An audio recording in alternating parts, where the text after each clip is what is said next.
Social మీడియాలో పోస్టులు పెట్టినటువంటి ఒక్కొక్కడు వణుకుతున్నాడు, వణికించుతున్నారు.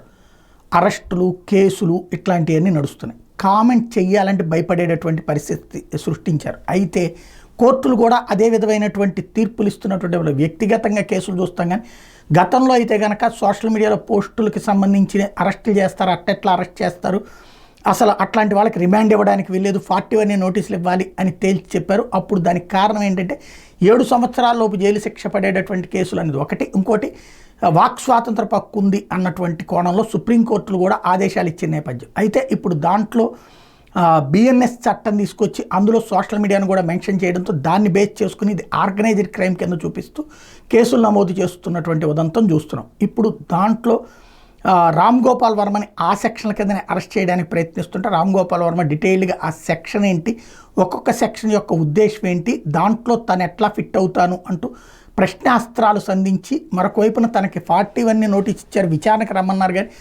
అరెస్టులు చేయడానికి కాదు, అరెస్టులు చేయాలనుకుంటే నేను నా డెన్లోనే ఉన్నాను అని తేల్చి చెప్పడంతో పాటుగా వివరంగా మాట్లాడుతున్నాడు, వీడియోల మీద వీడియోలు రిలీజ్ చేస్తున్నాడు, డీటెయిల్డ్గా వాదిస్తున్నాడు. ఫస్ట్ ఆయన్ని పరారీలో ఉన్నాడు అని చెప్తూ నేను ఎక్కడికి పారిపోయాను అని ఆయన ప్రశ్నిస్తంతో ఆగ్రహంతో ఉన్నటువంటిది పోలీస్ శాఖ. ఇప్పుడు అతన్ని పట్టుకొస్తారా, అరెస్ట్ చేస్తారా?